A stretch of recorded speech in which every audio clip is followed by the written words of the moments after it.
Bem-vindo aqui a mais uma edição do podcast Carreira e Negócio.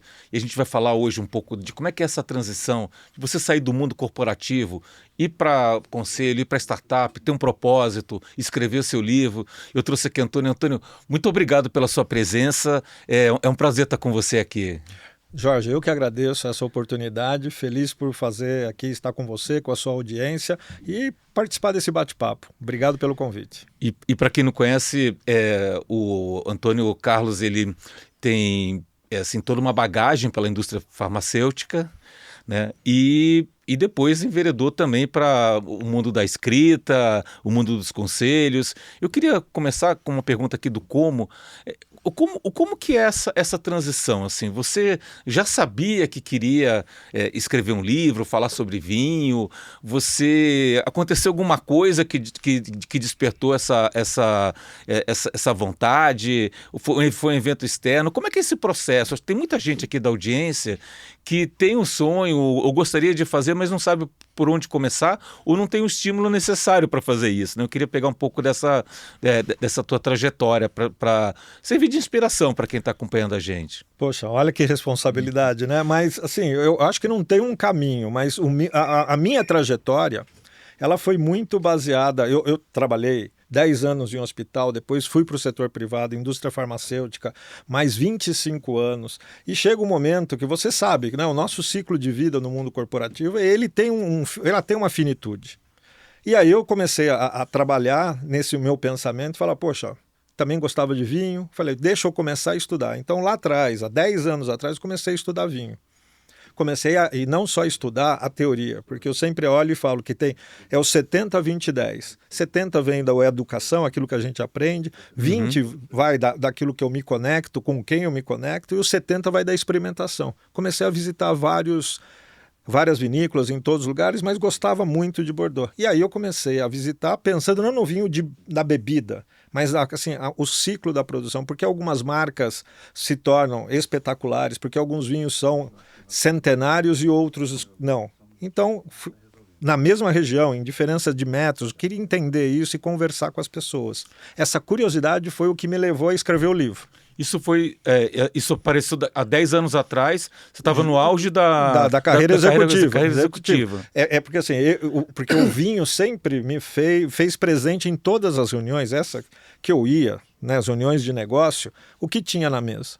Uma garrafa de vinho. Porque o vinho dá esse espaço de conversa, o vinho atrai as pessoas e todas as pessoas que eu sempre falo, quando coloca uma taça de vinho na mesa ou uma garrafa, você sempre tem as pessoas que conhecem ou conheceram ou falam e começam a falar daquele vinho ou de outras experiências. Então eu me apaixonei por isso, tá? Falei, poxa, isso aqui é um mundo realmente, e depois eu gosto muito de história, gosto muito de arte, então isso também, quando você olha o vinho é uma arte. E comecei a conversar com os enólogos, com os produtores. Então, durante mesmo... E aí morei no Chile, tive a felicidade de morar no Chile, que é um país onde tem muito forte a cultura do vinho. Então, tudo isso contribuiu para eu ir coletando, porque o processo da escrita, ela não acontece do dia para a noite. Você vai pegando ideias, você vai escrevendo, você escreve um pouquinho. Tinha semanas, porque isso aqui é longo o processo, que eu escrevi uma página, ou só uma ideia, ou saía de alguma reunião de negócio, falava, poxa vida, não é que eu vi isso aqui parecido com o que aquele produtor me falou? E tomava nota. Aí, com o tempo, você vai maturando e vai colocando as ideias, vai estruturando, e aí sai, né? Assim, até como você finaliza, tem todo um processo que aí você também tem que pedir ajuda, né, para os universitários, para quem trabalha nas editoras, e como é que eu lanço um livro? Mas a transição de carreira, voltando àquela sua pergunta, ela também nasce nesse processo.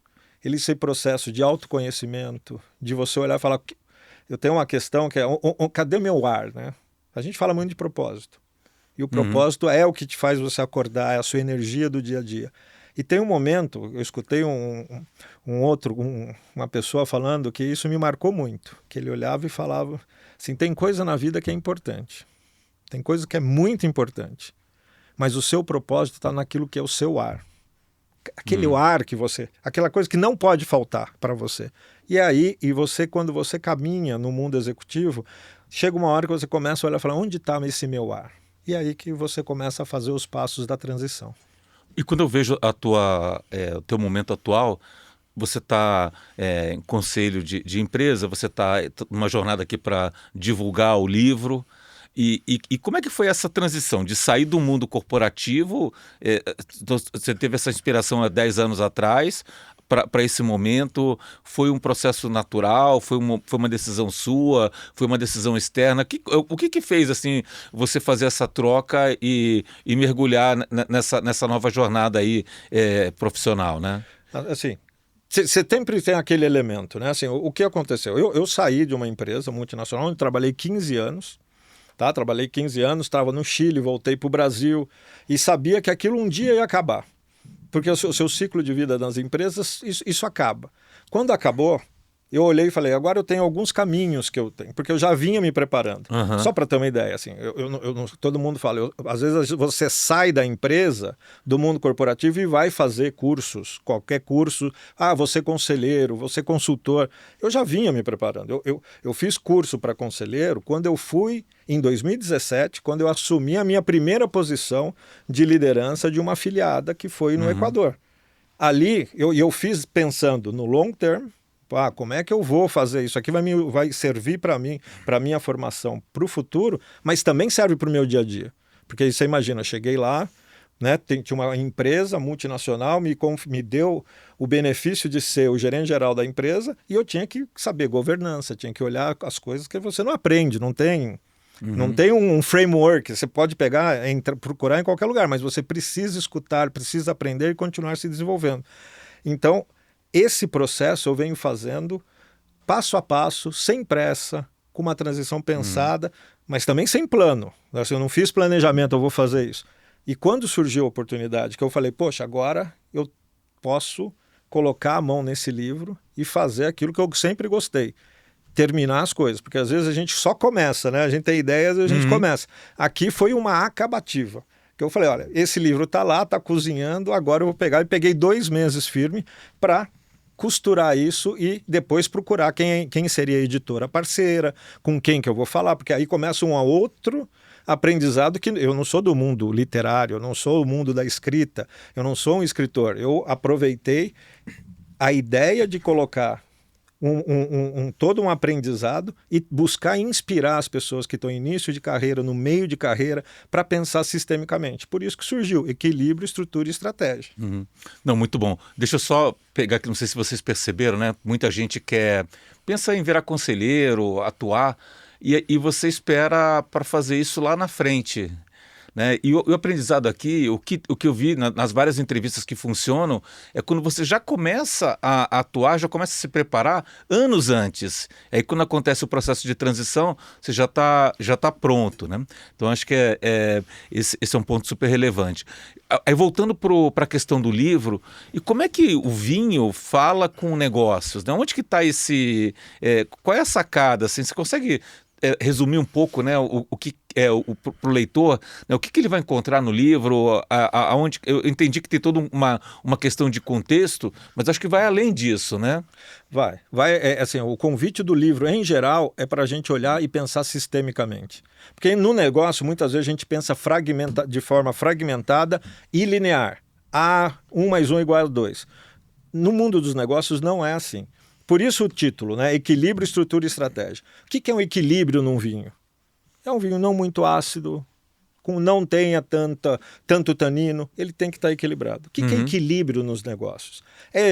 Eu ter nas equipes diversidade, equilíbrio de perfis, eu ter na minha estratégia o curto, médio e longo prazo, os 3 horizontes, né, do H1, H2, H3, e com a estrutura de investimento por trás. Isso é o equilíbrio nos negócios. O que é a estrutura de um vinho? Aquele vinho com corpo, aquele vinho que coloca, não é água, tá? Mas também você não vai mastigar. É um vinho que você olha e sente prazer. Estrutura nas empresas, né, é governança. É você ter, não para engessar, mas para você melhorar e ter o aprendizado contínuo. E estratégia. Quando eu abro um vinho, eu não posso abrir um vinho para comer eu tenho que pensar com quem e com o que eu vou harmonizar ele. E na estratégia, nas empresas, o que é? Qual o problema que eu quero resolver? quais são os recursos que eu vou colocar por trás disso e como eu vou executar. Então a ideia do livro é juntar tudo isso e passando item a item. Por exemplo, fermentação. Fermentação, o que é? Pegar a uva, imagina que as uvas são as pessoas da nossa equipe, diversas, colocar num tanque, fermentar. Fermentação, transformar glicose, que está o açúcar que está na uva, em álcool. Assim, através da levedura. Quando você joga uma levedura ali, ele entende a levedura como qualquer movimento de tensão nas equipes. O que isso gera? Calor. Qual é a função do líder? Qual é a função do enólogo? O enólogo é calibrar esse calor, porque senão ele cozinha o vinho, ou se for muito baixa, ele também não transforma, não tira o máximo. Qual é a função do líder nisso? É olhar e calibrar esse calor da equipe. Como eu desafio eles de uma forma correta para tirar o melhor dessa equipe, como eu não seja complacente com eles, para que eles também não sejam uma equipe. Então, como eu desenvolvo essas pessoas, como eu calibro a temperatura do calor. É mais ou menos por aí. Então, se eu entendi assim, o processo de fabricação do vinho, você tem toda uma questão de planejamento do ciclo mesmo, né? Tem que plantar, depois você tem o processo em si, como é que você implementa esse processo, e no final você tem uma questão econômica, estratégica, e você vai fazendo paralelos. Exatamente isso. E aí a pessoa que é mais lúdica, gosta do assunto, ela começa a linkar isso com o seu dia a dia. Com o dia a dia, né? Com o seu dia a dia. Não, porque sensacional. A analogia tem poder. Sensacional. E é um tema que não só nas mesas, né, mas na hora que você fala que escreveu livro sobre vinho, no negócio, também é um tema que abre um leque de conversas, né, sobre o assunto. Né? E tentar desafiar um pouco o status quo. Aqui eu provoco um pouco. Por exemplo, se eu pergunto para qualquer pessoa que trabalha em qualquer segmento, quando fala da parte visível ou invisível, a gente sempre lembra o iceberg, para tudo. Cultura organizacional, o que é? Tem um iceberg lá, né? Assim, a parte visível aqui é só o topo, e tem toda aquela parte que está abaixo, que é invisível. Você realmente, quando você olha aquilo, você entende, mas você se conecta como líder, como gestor, como funcionário, como colaborador, porque se eu olho, eu sempre olhei aquilo e falei, tá bom, mas o que eu faço com aquilo? Não mexo, né? Iceberg é frio. Eu olho aquela parte, nem vou tocar naquilo lá é assim mesmo, né? Do jeito que tá.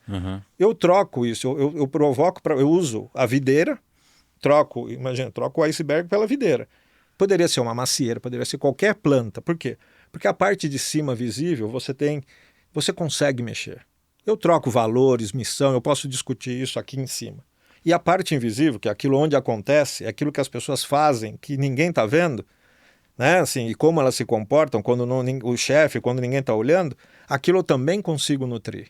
Então, aqui é um chamado para a ação das pessoas. Olhem a parte visível e a invisível, e você, indivíduo e coletivo, pode mexer.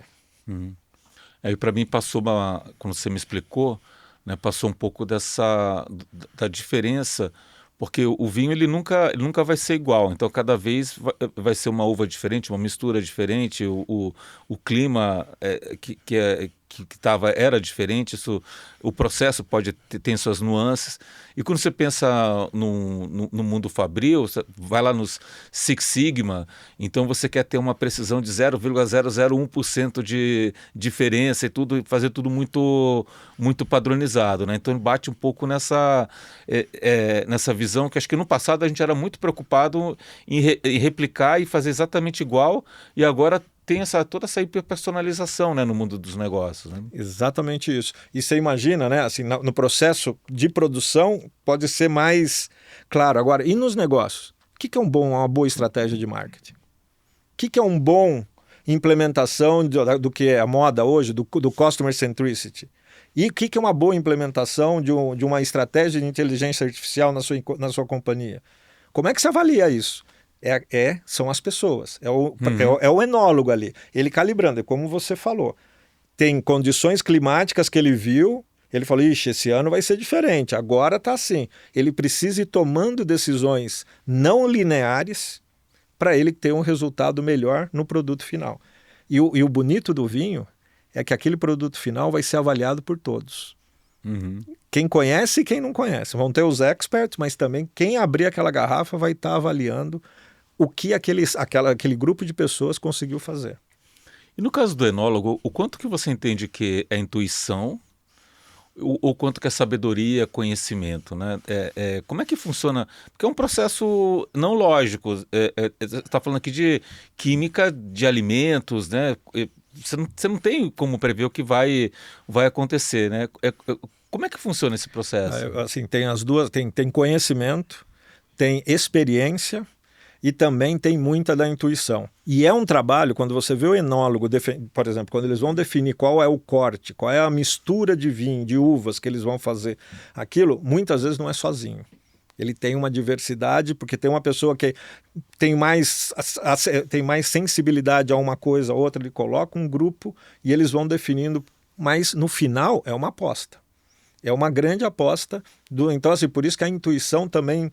E o mais lindo da vida, porque o mundo do vinho, você vai falar, poxa, mas isso aqui é igual cozinha, né? Por que você não pegou um grande... usou essa comparação na culinária, com chefes de cozinha? Porque a diferença é que o vinho é igual os planejamento anual de um negócio. Uhum. Você só tem uma chance no ano. Você não tem duas. Não, na chefe de cozinha ele vai, testa, né? Ah, não ficou bem, troca, pega os outros ingredientes, tenta de novo. Aqui não, ele tem uma chance no ano de fazer aquilo bom, ótimo ou excepcional. Está na mão dele. Ou perdeu o ano. Então por isso que a gente usou o livro, eu usei o livro, a comparação, porque é exatamente o plano de negócio. E o mais bonito de tudo, que eu também, você pega qualquer gerente de produtos, qualquer CEO, quantos planos de negócio o CEO que sentou na cadeira por 10 anos, quantos planos de negócio ele fez? Fez 10. Ele não fez mais que isso. Um gerente de produto fez um plano de marca porque ele faz anual. É igual o vinho. Você faz aquilo, você tem uma chance de fazer isso bom. Para você ter uma ideia, né? Assim, eu conversei com segunda geração de um produtor. Quando você conversa, poxa, né, você está aí? Ele falou, não, estou aqui, eu estou sucedendo meu pai e tal. Eu fiz 18 vezes vinho. Ele só fez 18 vezes. É uma vida dele, mas fez apenas 18 vezes. Olha que coisa. Sempre aprendendo, sempre buscando a melhoria contínua, sempre com os desafios que acontecem, e cada ano foi diferente. E você falou que pode fazer o vinho bom, muito bom, excepcional. Eu não sei se é lenda urbana, mas assim, tem uma história que no clube de vinho de Harvard compraram um vinho barato, tiraram o rótulo, botaram para experimentar e o pessoal deu nota alta, pensando que o vinho era bom ou não. Da onde que vem essa questão assim da qualidade do vinho, essa subjetividade e também você ancorar no preço? Assim, o vinho também tem uma parte do mercado de luxo. Uhum. Então, assim, que é a escassez. Então, assim, grandes vinhos que conseguiram fortalecer a sua marca, e também, não só pela marca, mas pela qualidade, pela tradição, e também pela limitação de garrafas, então todo mundo vira desejo. Quando virou desejo, aí, porque uma coisa é você olhar, né, o mundo do consumo de luxo é desejo. Não é só o serviço. Porque é aquilo que você falou, um vinho médio pode, né, de preço barato, pode ter boas características e ser até tão bom quanto um grande vinho. E muitas vezes nas degustações não é o vinho mais caro que ganha. Isso não é lenda, isso é fato. Tá. Então, assim, por quê? Porque tem várias outras coisas. A precificação passa na percepção de que isso é raro, de que eu vou guardar para que isso vai subir, isso pode ser um investimento. Tem gente que usa o vinho como investimento. Então, mas assim, tem um amigo que eu cito aqui, que é um crítico de Bordeaux, que já tem 70 anos, e eu tive o prazer de ficar ao lado dele, sendo assessorado por ele e aprendendo com ele. Ele fala o seguinte, que o vinho bom, ele tem uma técnica que às vezes as pessoas até questionam, que ele fala, é a boca à frente do nariz. Porque às vezes não é só o que você está, né, os aromas que você está, porque o vinho bom você sente no contato físico com o paladar. É aí que você avalia. E tem aí variações. Então você tem que ter um ataque, um meio e um final longo. Né? Então ele faz exatamente essa curva, isso faz um vinho bom, porque tem vinho que faz isso. Então você tem hoje grandes vinhos que também são muito mais baratos, porque não são conhecidos, ou porque ele tem mais volume. Então assim, ou ainda estão buscando um espaço. Mas é uma questão mercadológica também. Então o que eu entendi aqui é que o preço tem uma questão de mercado de escassez, mas a qualidade do vinho, isso é indiscutível. Você comentou, o cara é especializado em entender o Bordeaux, e aí ele vai pegar vários e vai falar, isso aqui está numa escala tal, tal, tal, e isso reflete de fato Isso. a qualidade, não é subjetivo. Não, não. Assim, você pode até falar que sempre, tudo que fala, porque tem coisas que são técnicas, mas mesmo com a técnica tem percepção. Tá? Então, onde entra, o que os experts tentam fazer é tirar o gosto, assim, a preferência. Porque assim, eu gosto de baunilha. Quem gosta de baunilha, se tiver baunilha, você vai falar que você não gosta daquilo. Então não é gosto. Por isso que você tem que analisar tecnicamente isso para saber se, tirando as minhas preferências, aquilo atende o critério de ser um grande vinho. Não, muito bom. Deixa eu voltar, você comentou, então assim, 10 anos atrás teve esse insight, começou a escrever, só que você tinha que conciliar isso com o dia a dia corporativo e depois, assim, como que foi o processo de produzir o livro? Você, deixa eu ver aqui, a editora... Labrador. Como é que foi o processo de buscar editora? Como é que foi isso? Conta pra gente. Aí é tentativa e erro, né? Porque aí eu comecei a buscar na minha rede de contato quem é que já tinha escrito um livro. Tá? E aí eu encontrei 3 pessoas e cada um dando um caminho diferente. Então tinha um caminho que é o caminho que eu poderia submeter para alguém, olhar e apreciar aquilo e falar, olha, só que a chance disso, isso aí você entra numa fila. Me falaram, acho que assim, dependendo da editora, tem editora que lança 2.000 livros por ano. A Labrador vai lançar 137 livros esse ano. Então, você imagina assim, o volume. Então, assim, eu optei por olhar e busquei a Labrador, porque era como se fosse uma empresa. Começou com uma startup, um spin-off o pai é uma empresa familiar. Gostei da proposta dele, sentei e mostrei a ideia do livro.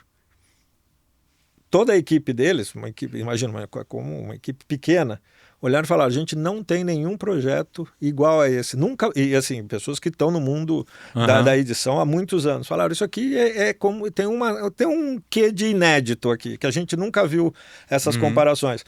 Vamos apostar. E resolveram apostar junto comigo ali.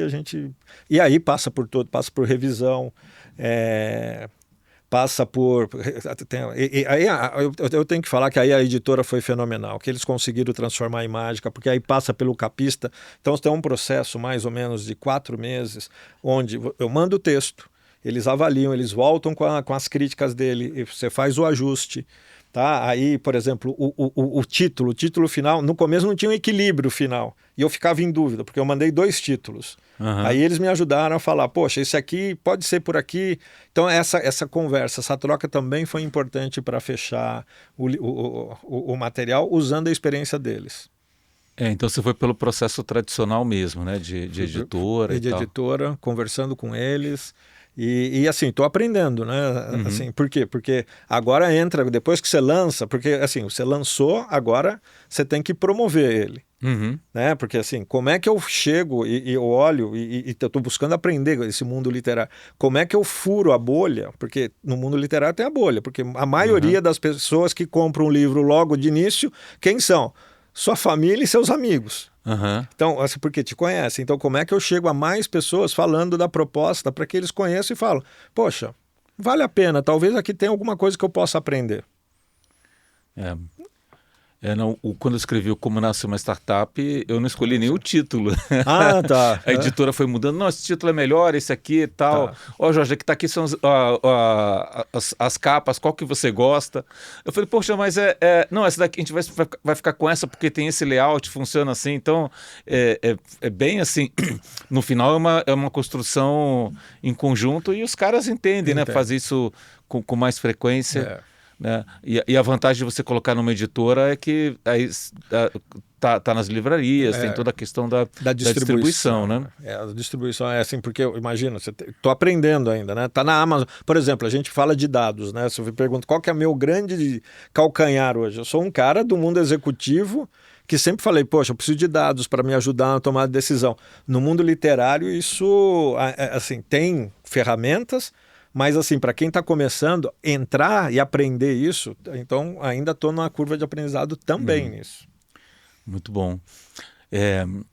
E aí, quando a gente fala do vinho, a gente falou aqui de estratégia, falou de você tem que decidir como que você vai montar e tudo. Quando você leva isso para tua vida profissional, né? Qual foi o momento mais difícil onde você teve que passar por uma decisão difícil e trabalhar uma visão estratégica? Não, assim, eu tive, assim, do ponto de vista pessoal, eu tive que tomar uma decisão. Assim, fui presidente de uma multinacional no Chile. Poucas pessoas conhecem essa história, só assim, família e os grupos mais próximos. Eu estava lá, já tinha 10, 12 anos de empresa, e meu chefe chegou naquele dia, um dia para mim, e falou, em plena pandemia, a gente estava em pandemia, porque geralmente quando você é expatriado, quando você sai, e na minha experiência foi isso, você tem um contrato de 3 anos, seu contrato no Brasil fica, mas você sai do país com um contrato temporário, de 3 anos, podendo estender a 5. E depois que esse contrato vence, ou você volta para o país, ou você vai para o próximo passo. E assim vai. Esse é o contrato geral no mundo corporativo de expatriação. E meu contrato de 3 anos já estava começando a chegar no final dos 3 anos. Meu chefe chegou e falou, olha, a gente já precisa ver o seu próximo passo. O que você quer? Assim, ele falou, eu queria que você saísse da América Latina para conhecer, por exemplo, vá para a Europa, não a Europa, os grandes países, Bulgária. Ele falou, a gente pode ver que você saia e vá conhecer o mercado europeu. Só que nesse momento, quando eu fui para fora, minha esposa não foi junto. Porque ela é promotora de justiça, tem a questão da aposentadoria. Então, assim, a gente decidiu que ela não ia pedir a licença não remunerada para ir, porque só são de 3 anos. Eu fui primeiro para o Equador, já estava no Chile, e estava feliz, porque o Chile, 4 horas de voo, chego aqui tranquilo. Só que lembra que veio a pandemia. Eu lá e a família aqui. Naquele momento, o que aconteceu? Meu chefe falou, eu vou falar, poxa, eu vou ficar 12 horas, se eu for para a Europa, eu vou ficar 12 horas de distância, minha família não vai, minha esposa não vai. O Brasil, a pessoa do Brasil, de Recursos Humanos, me ligou e falou, você não quer voltar aqui para a afiliada brasileira? Eu tive que tomar uma decisão de carreira para olhar e falar, poxa, eu continuo em ascensão ou eu coloco a minha família em primeiro lugar? Foi onde eu decidi colocar a família, sabendo de todas as limitações que podiam acontecer. É um passo lateral, assim, até para trás. Vou voltar para um país, para uma posição que até construíram uma posição maior, juntando 2 unidades de negócio, e que tinha um prazo, tinha uma finitude. Eu aceitar isso em prol da família, acho que foi um dos momentos que eu tenho mais tranquilidade, mais serenidade de falar que foi a decisão acertada. Mas não é fácil, não é fácil. E como é que você toma essa decisão? Assim, qual é o processo lógico, né? Então, se fosse produzir um vinho, como é que você constrói? Você vai produzir o vinho, você vai escolher agora qual uva, quanto tempo vai. Então, eu entendi que você tem um lado bastante racional e não foi uma decisão só emocional. Então, como é que você, não como você tomou a decisão, mas como é que você construiu o frame que te levou para tomar a decisão? Mas isso assim, que é mais ou menos como eu acho o enólogo. Quais são as condições de temperatura e pressão que eu tenho? Então eu olhei e falei, o que eu quero, né? E eu sempre brinco, né? Você quer ser feliz ou ter razão? O que era mais importante? Era o meu... Lembra o propósito que eu falei? Cadê o meu ar? Qual era o meu ar naquele momento? É continuar subindo na carreira, né? Tá olhando e tá a serviço da empresa, ou pensar na minha qualidade de vida e aquilo que eu posso dar para as pessoas que sempre me apoiaram. Esse foi um frame. Frame de olhar e falar assim, qual é a decisão, qual é o meu ar aqui? E naquele momento o meu ar, meu propósito era estar próximo das pessoas que eu... Até porque, assim, é óbvio que nunca é uma decisão solitária. É óbvio que eu compartilhei com as pessoas, olhei e falei. Tem muita gente que olhou e falou, pô, você está fazendo coisa errada, não faça isso. Mas eu posso te falar que, de novo, se você lembrar do nosso início da conversa, Jorge, eu tinha esse plano. Assim, eu vou voltar para o Brasil? Vou, mas tem um livro que está ali, que pode ser um caminho. Estou me preparando para conselhos. Já tinha esse plano B muito claro na minha cabeça. Então o frame, assim, e se não der certo eu voltar para o Brasil, que se não der certo, eu tenho um plano B. Tá? Eu acredito, assim, aquela coisa, você também tem momentos que você tem que olhar e falar, eu gosto muito, para quem tem no mundo da startup, tem que olhar e arriscar, vai se quebrar a cara, vai reajustar e vamos embora. Então, assim, é tentativa e erro, mas com essa coragem de empreender. Apesar de ser do mundo corporativo, porque hoje, fora do mundo corporativo, o que eu mais escuto é esse conflito, né? Que todo mundo fala, não, o mundo corporativo você tinha tudo. Então, assim, até limitam a gente como que se a gente recebesse toda uma receita de bolo. Mas existem muitas pessoas com um pensamento empreendedor dentro das grandes corporações também. Uhum. E para quem está... Assim, porque também o mundo corporativo tem um prazo de validade, né? Então chega uma hora que tem uma pressão para renovar e avançar. E quem está no mundo corporativo e percebe assim, que algum momento ele vai ter que fazer essa transição, né? O que você indica, sugere para ir fermentando essa nova carreira? Assim, o mundo corporativo amplia muito a visão, porque você tem processos estruturados, você recebe feedback constante e geralmente a inovação, tudo que é novo por causa das grandes consultorias que estão presentes no mundo corporativo, vão te trazendo as grandes ideias. Mas você tem que se preparar sempre para o próximo passo, sem saber qual é. Eu não sei qual vai ser meu próximo passo, mas eu sei quais são as debilidades, aonde eu posso fazer melhor. E aí eu preciso já ir construindo isso. E tem uma coisa que eu aprendi, eu acho que... Porque o mundo corporativo... E aí eu fiz errado. Aí eu te confesso que aí de tudo que, se você falar do meu framework, do meu plano A, do plano B, onde eu deveria ter investido e não investir, porque quando você está no mundo corporativo, você fica 100% olhando aqui. Você quer fazer bem para aquilo e você esquece do mundo de fora. Que é, quais são as suas redes de conexão fora dali, fora daquele espaço, porque o mundo é muito mais amplo do que o seu dia a dia. Então essa rede de contato é fundamental. Eu tenho um livro, né, de um autor italiano que ele fala assim, nunca almoce sozinho. É isso que você tem que fazer. Guarde 80% se dedica no mundo corporativo, mas não esqueça das conexões que você pode fazer além desse mundo, e essa é a grande dica que eu dou para quem está. Se prepare, vê o que você precisa adicionar na sua bagagem de conhecimento, de talento, mas não releve a qualidade das suas relações extra do seu dia a dia, porque é ali que vai te ajudar. São aquelas pessoas que em qualquer momento você pode reativar. Networking é fundamental para você ter sucesso na transição e a gente no mundo corporativo a gente esquece disso. A gente pensa muito aqui. E a gente também não tem noção da qualidade do network que a gente tem, que eu quero dizer aqui, né? Quando eu fui demitido de uma das maiores empresas de consultoria do mundo, era equivalente ao vice-presidente, e aí eu percebi que o network que eu tinha não era meu.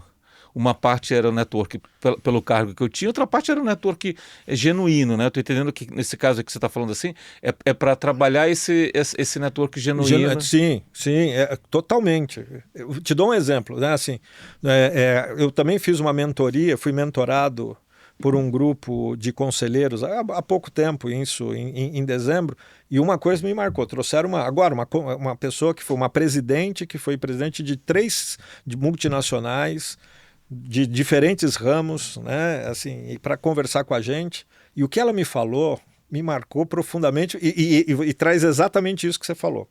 Ela olhou e falou, gente, eu só vou explicar uma coisa. Eu decidi sair, ela era presidente para a América Latina de uma grande corporação de varejo.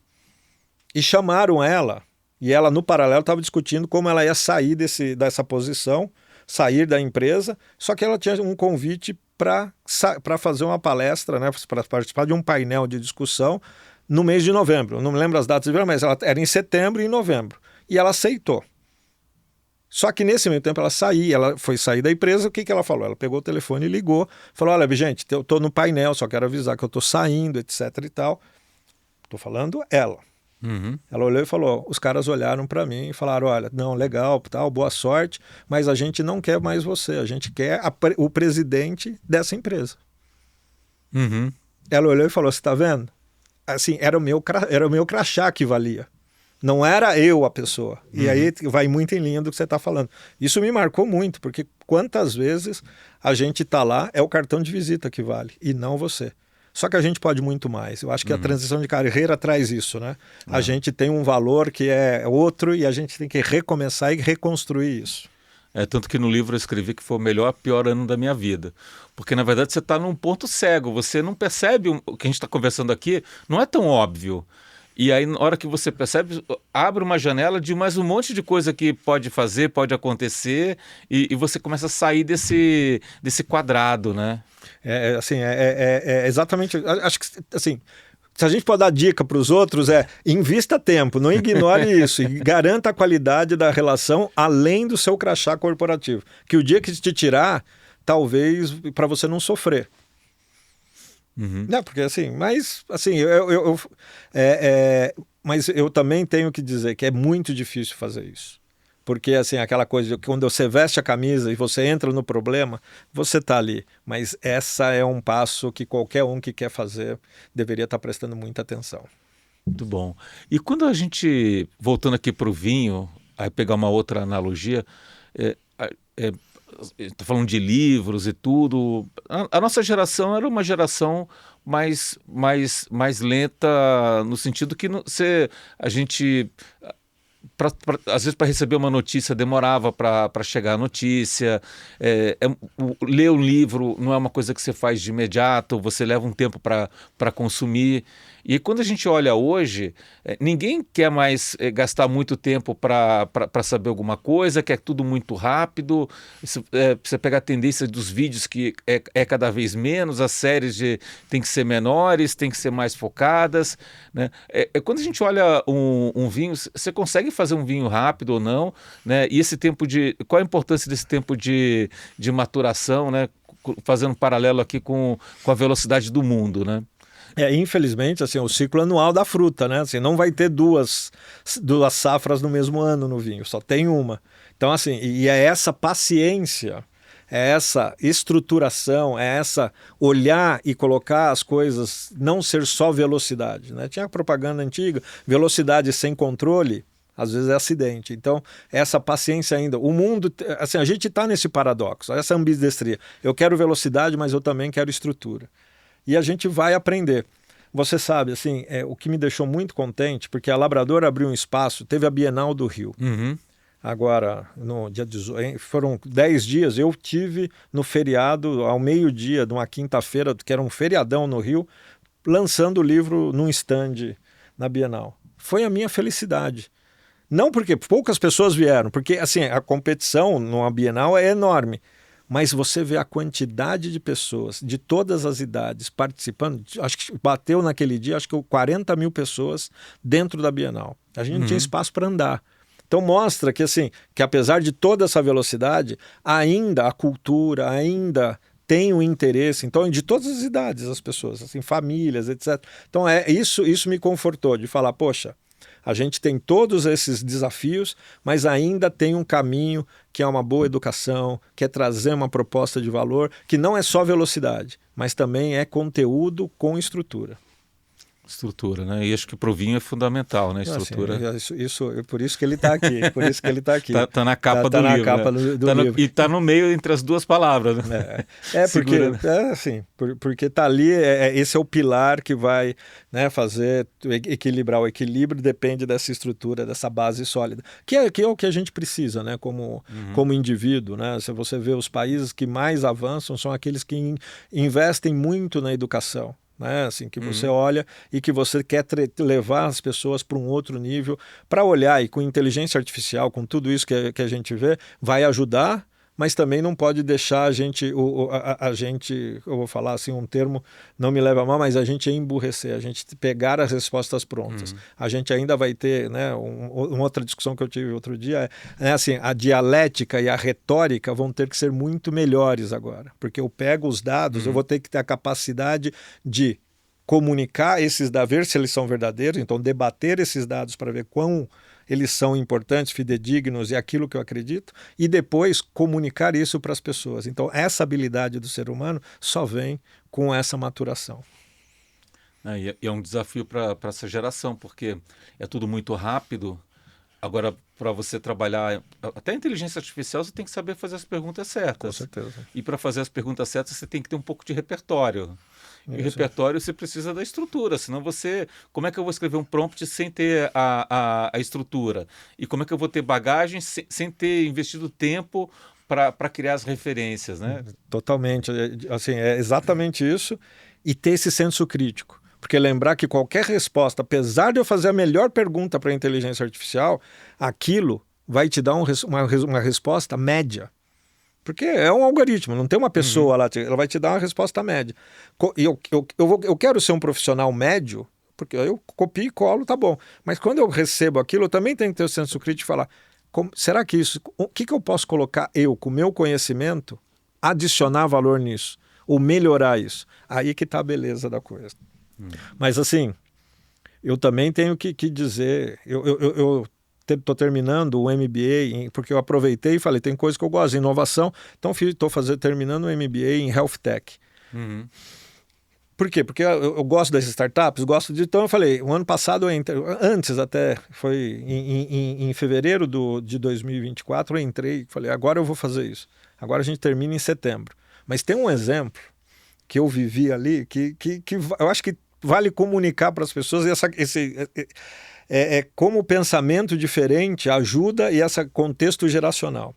Num exercício, porque toda aula tem um exercício, tem um grupo, né? Então, assim, eu quero que vocês desenvolvam. Então, o nosso desafio lá era pensem numa solução e agora desenvolvam como se fosse um app que a gente mostre para a gente treinar algumas habilidades. Aí, meu grupo, a gente mais tradicional, não tinha ninguém de tecnologia, né? Tinha médico, tinha engenheiro, mas de tecnologia não. E no outro grupo tinha um ninja de tecnologia. E na hora que a gente olhou, usamos inteligência artificial para pegar os dados, o que a gente monta, pegamos, jogamos aquilo no Gama, né, que é para que faz a apresentação, e fomos apresentar lá para a turma, olha, esse aqui é nosso, achando que a gente tinha feito um negócio espetacular, né? Quais são as telas, tudo, mas usando coisas básicas, um PowerPoint. Chegou outro grupo, aí nós apresentamos primeiro, aí chegou outro grupo. Eles apresentaram o app, um demo. A gente falou, não é possível que eles fizeram isso em 45 minutos. Aí a minha surpresa, porque eu falei, mas o que vocês fizeram? Ele falou, a gente pegou, a gente viu as telas que a gente queria, pedimos os códigos para ter essas telas para a inteligência artificial, ela veio, a gente plugou numa outra ferramenta e saiu. Eu olhei e falei, tá vendo? Assim, ao mesmo tempo, faltou conhecimento aqui, né? Então, mas aquilo foi um choque para mim, de falar assim, a gente precisa ter assim, o que é que eu não sei que eu preciso saber, porque o meu tempo investido e eles investiram o mesmo tempo. A gente poderia ter feito a mesma pergunta, porque as ferramentas eram iguais, só que eu não tinha o conhecimento e eles tinham. Não, muito bom. E a questão de conhecimento, você comentou que agora está no conselho. E como é que foi essa jornada também para virar conselheiro? Como que você aprendeu? O que você gostaria de ter aprendido que você só foi acabar aprendendo só na prática? Como é que foi essa jornada? Não, eu falo que acho que conselheiro você tá aprendendo a toda hora, né?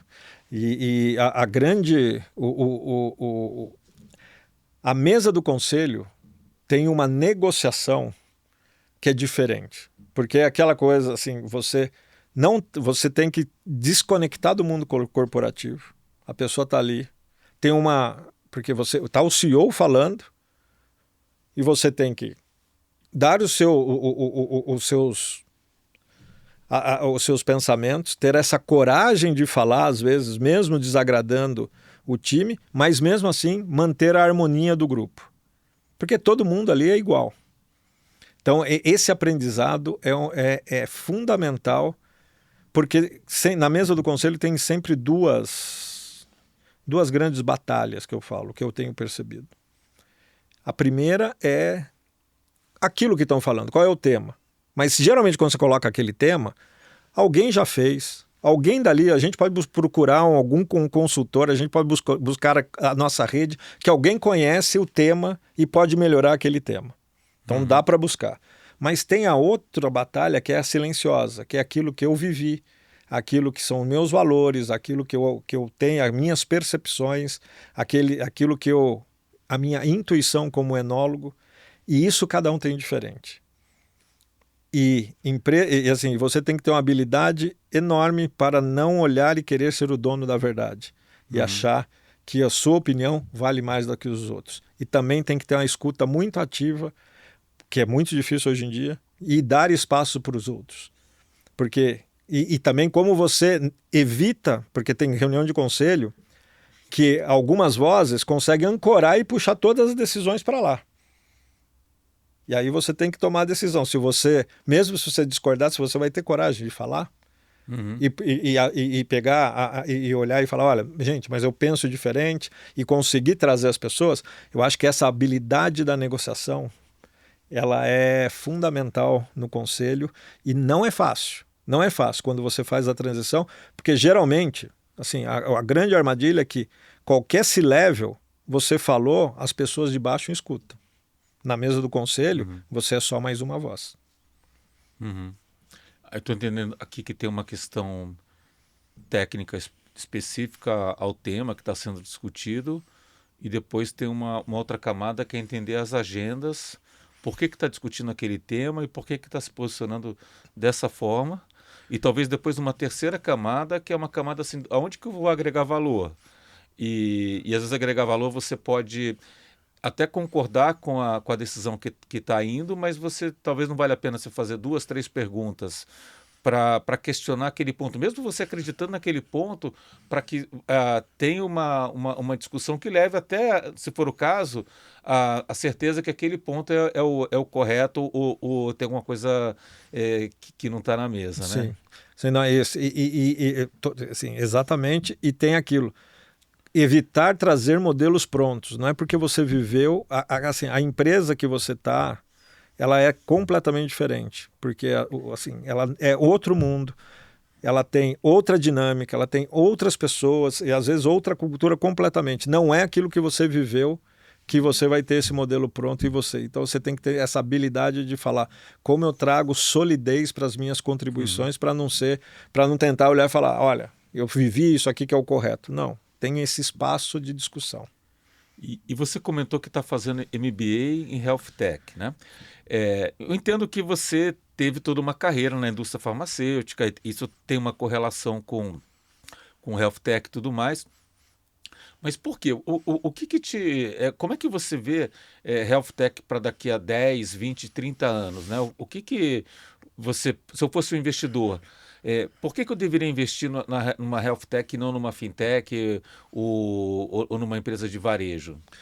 Assim, assim, problemas de saúde, eu acho que são 3 segmentos, você tocou em 3 segmentos que assim, as decisões é onde você, assim, onde você se sente mais confortável. Mas saúde, para mim, eu acho que a gente tem tanto problema de saúde, e a gente não vai parar, porque a gente não curou as doenças ainda. Tem algumas curáveis, mas a maioria não. A gente tem problema de gargalos, a gente tem problema de sustentabilidade do sistema, a gente vê pacientes, seja no mercado privado, seja no mercado público, com limitação de acesso, às vezes ou com falta de informação. A gente está envelhecendo, né? Onde que a gente coloca? Como é que eu monitoro os idosos? Então, a gente tem doenças novas aparecendo. Então, assim, a gente tem um espaço na saúde que sempre vai ter para quem tem boas ideias, para quem conseguir. E não é só ideias de um produto novo, porque a gente ainda precisa de solução. Se você olhar hoje, se eu ficar doente hoje, para quem eu vou, como eu vou, essa jornada para qualquer um, com mais instrução ou menos instrução, ainda ela é incerta. Quem conseguir acertar isso, a gente tem um espaço muito grande aí. Outras startups talvez tenham... E o grande desafio da saúde é saber qual é o problema. Porque quando você entra, do jeito que eu estou falando, mas você amplia. As outras startups, né, em outros segmentos, é muito mais fácil. Eu quero fazer um marketplace. Eu quero olhar e transformar a jornada do crédito mais fácil. Na saúde, assim, os passos são mais lentos. Mas também, onde a gente vê que mais precisa de investimento para a gente chegar. Tive no Web Summit do Rio, eu olhei 152 startups em healthcare. A gente tinha 1.500 startups gerais, 10% eram de saúde. Muitas startups tinham até o mesmo propósito, o mesmo objetivo. Por exemplo, cito lá, eu vi 3 empresas de autismo. Autismo é um problema. Quem resolver isso? Então, assim, um espaço onde a gente tem que investir porque tem uma bola pingando ali, né? E quem pegar ela primeiro, eu acho que a gente consegue ter grandes retornos, porque o retorno na saúde ele não é marginal. Quando você olha o custo da inflação médica versus a inflação normal, estou falando em mercados, em mercados desenvolvidos, a inflação médica ela é geralmente muito maior, 2 a 3 vezes maior do que a inflação normal. Isso mostra o potencial de crescimento. Porque até quem está falando de velocidade, então antigamente uma medicação, uma fórmula, ela pagava o investimento que você tinha feito em todo o portfólio de pesquisas, né? Hoje sai fórmulas novas com uma frequência muito maior, o que é bom para a população, mas impacta você financiar todo o processo, né? Não, sim, assim, e a grande discussão é quem vai pagar a conta, né? Que também é um outro tem uma bola pingando aí, né? A gente já tem medicamentos que uma infusão custa 3 milhões de dólares. Tá? Então, e isso não vai parar. A gente vai continuar nessa escalada. Então, ajustar isso de como... Você imagina se a gente tem uma plataforma onde, e com toda a tecnologia que a gente tem, aquele paciente precisa realmente usar essa droga. Imagina o plano de saúde olhando e falando, tendo resultado de vida real, sendo monitorado. Ele vai olhar e falar, isso aqui está funcionando, isso aqui não. A gente começa a mudar o mundo para uma outra percepção. Mas tem que ser passo a passo, investindo nessas startups para buscar essas soluções, para que a gente chegue no mundo conectado. Você tocou a fintech. Você imagina, hoje, né, o Banco Central consegue controlar a gente, seja o nosso imposto de renda, etc. e tal, de uma forma brilhante. A gente está sendo monitorado a todo momento. Em saúde, a gente não toca esses dados para dentro igual a gente faz com o setor financeiro. Eu acho que um dia isso vai se equiparar e a gente vai conseguir olhar. É óbvio que tem toda a questão ética, né? Assim, porque a grande dúvida é se eu pego esses dados, o que eu posso fazer com ele? Tem tudo que eu posso fazer, coisas para o bem e para o mal, né? Por exemplo, a pessoa tem uma doença pré-existente, então eu vou negar acesso a ela. A pessoa tem alguns tipos de comportamento, chutando aqui, né? Assim, ela fuma, então ela tem maior predição, então eu não quero aceitar ela. Então, mas são coisas que o mundo vai adaptando. Mas assim, saúde, eu, você, toda a população, a gente, em algum momento da nossa jornada de vida, a gente vai se deparar com esse problema e a gente vai precisar de uma solução customizada para aquele meu problema. E tem a ver com longevidade, né? E quando você tem longevidade, você tem tipologias de doença que não eram tão comuns, porque a pessoa não... De volta assim, no tempo da seleção natural, você vivia 40 anos, né? É isso. A gente, domingo eu vi uma matéria, olha que beleza, assim, tem uma escritora de livros infantis, ela está com 94 anos. 94, assim, está escrevendo. Ela já escreveu mais de 200 livros. A editora assinou um contrato com ela por mais 15 anos. Está falando que ela vai até 109 e ela está com 94. Essa é a longevidade que a gente não via, mas a gente está vendo muito. Não, e você investe também em startups? Invisto em startup. É óbvio que eu tenho meu viés. Eu tenho meu viés de saúde. Então, assim, quando eu vejo uma boa visão... Porque investir em startup, você tem um conjunto de coisas, né? Tem aqui o seu propósito, mas também tem aquilo quando você se conecta com o sonho do empreendedor.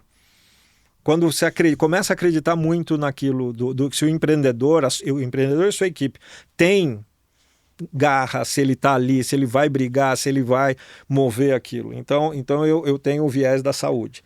Tenho começado a olhar 2 outras áreas, né? A EduTech, tá? Educação mais para educação básica, mas aí também está ligado ao propósito, e empresas para ESG. Que eu acho que isso é como se fosse uma EduTech em ESG, que eu acho que também vale a pena aí olhar, que são tendências. E que são temas de conselho, né? Que eu sempre, né, no conselho você tem, né, assim, inovação, ESG, governança. Então são termos que eu acho que tem sinergia. Não, muito bom. E a tua tese, você tem uma tese formal de investimento? Entendi que tem a ver com o propósito do dono e tudo, tem a ver com o setor. Do dono, assim, saúde, assim, a minha tese hoje é saúde. Tá, assim, se você me pergunta, eu olho saúde. E aí outro dia na discussão justo da tese fala, mas saúde, eu quero assim, onde a gente vai poder fazer esse impacto para, por exemplo, onde a jornada do paciente seja mais fluida. É aí que eu tô. Você pode aí o como, se é com ferramenta de IA, se é com plataforma, isso não me interessa, mas eu gosto de ver o dono, o fundador com o propósito claro. Tem uma que eu não consegui investir, eu perdi. Mas eu te dou um exemplo, né? É um grupo de Campinas, um fundador de Campinas, ele está desenvolvendo uma tecnologia que é totalmente disruptiva. Só que ele no meio, ele precisa, só para você ver a garra da pessoa, ele começou a desenvolver isso. E isso talvez vá demorar 15 anos. Uhum. Só que ele encontrou uma outra forma, um subproduto que ele estava necessitando como ingrediente para ele fazer os experimentos dele, e ele começou a vender esse produto, hoje já fez o break-even. Uhum. Eu olho esse exemplo e sempre falo, gente, isso aqui é esse tipo de empreendedor que a gente precisa no Brasil. Não, muito bom. E eu sempre faço uma pergunta, né? Eu vou fazer aqui uma derivada, que se alguém chegasse e falasse para você que você vai viver 50, 100 anos a mais que seus avós, essa seria uma boa ou uma má notícia? Né? E o que você está fazendo para que isso seja uma boa notícia? Eu acho que tem o cuidado pessoal, né? Assim, eu acho que primeira coisa, para ser uma boa notícia, você tem que sempre viver bem, tá? Então assim, porque não adianta é aquilo, se eu posso viver mais 50 anos que meus avós, eu quero viver com melhor e melhor qualidade do que eles, tá? E a gente tem várias coisas boas e ruins que podem levar a derivar isso. Por quê? Se chegarem novas terapias, etc., isso pode fazer eu viver bem, viver melhor. Eu quero que as pessoas que estão ao meu lado também vivam tão bem quanto. Então a minha rede também, porque o meu grande ponto que eu acho que, se você me pergunta onde que eu tenho medo daqui para frente, é me tornar obsoleto. Uhum. Tá, assim, que eu não sirva mais para ajudar, para estar ativo, para buscar outras coisas, para investir, para trazer o pensamento, para estimular que as outras pessoas, para tentar transformar esse mundo num pequeno grão de areia melhor. Então é aí que eu tô. Então assim, o que eu tô fazendo é não parar, ser curioso, fazer o que parece jargão, mas é o lifelong learning. Eu tô aprendendo coisas diferentes para que eu quero continuar contribuindo para essa sociedade. E também me cuidando, tá? Me cuidando da saúde emocional e da saúde física. São as duas coisas que isso eu recomendo a qualquer um, porque lá para frente o preço vai vir. Porque assim, eu sempre olho, que nem eu olho essa escritora, se eu chegar a 94 anos como ela, já é uma grande vitória. Se ela for a 109, poxa vida, com essa qualidade. Agora, eu olho outras pessoas que infelizmente não têm a mesma sorte. Eu acho que até quando você assina um contrato de mais 15 anos, isso aumenta já a expectativa de vida da pessoa, né? Pelo menos gera um compromisso. Mas essa é uma bela pergunta, viu? Assim, eu acho que a gente está aqui no mundo para tentar buscar algo diferente e dar não posso mudar o mundo, mas aonde eu tô, eu posso plantar alguma semente. Não, muito bom. E assim, eu sempre trago um livro para presentear o convidado, né? Eu trouxe aqui e na hora eu escolho, de acordo com a conversa, eu peguei aqui o Guia do Executivo Demitido, né, que conta um pouco desse processo de transição, de como é que foi você sair do mundo corporativo e aí em busca do seu propósito, né, o melhor, pior ano da minha vida. Né? Poxa, bacana, Jorge. Poxa, já vai começar a ler hoje. Provavelmente tem muita lição aí que vai poder ser útil para mim nesse meu dia a dia. Muito bom. Posso deixar aqui com você também? Sim, com certeza. Assim, isso é um agradecimento. Poxa, muito bom. Né? Equilíbrio, deixa eu botar aqui, ó. Equilíbrio, estrutura, estratégia. Então, aqui, como é que você vai do vinho a uma gestão, e uma gestão aqui, pelo que eu entendo aqui, é uma gestão profissional, mas também personalizada, né? Assim como o vinho, cada vinho vai ser um vinho diferente. Às vezes a mesma safra, 2 garrafas não vão ser exatamente iguais, né? Exatamente isso. Tá? Muito bom, Antônio. E como é que o pessoal te encontra? Ele me encontra no LinkedIn, Antônio Carlos Matos da Silva. Okay. Me encontra também no Instagram, que é o antônio.carlos.matos. E agora nas livrarias também, nas né? livrarias, assim, aí tá a Livraria da Vila, tá me ajudando um montão, então, assim, no Rio de Janeiro tem a Travessa, então, assim, tem várias, e as pequenas também, a gente fez questão de colocar nas pequenas livrarias, porque o pequeno também tem que ser estimulado. E estamos aí, estamos na luta para... que espero, mas o meu desejo é que isso ajude as pessoas a se desenvolverem, a saírem do pensamento tradicional e pensar de forma sistêmica, passando sempre o bastão. E tem uma parte que eu falo, assim, os negócios não é começar do zero, às vezes é pegar o bastão e ir para o próximo passo. Muito bom, muito bom. Então, assim, para você que aprecia um bom vinho, né? Tá pensando em fazer sua transição de carreira, tá pensando, poxa, será que eu vou investir numa startup? Eu vou escrever um livro, eu vou participar de um conselho. Compartilhe esse podcast, assina a gente aqui nos canais, né? Avalia, comenta, e muito obrigado pela sua audiência.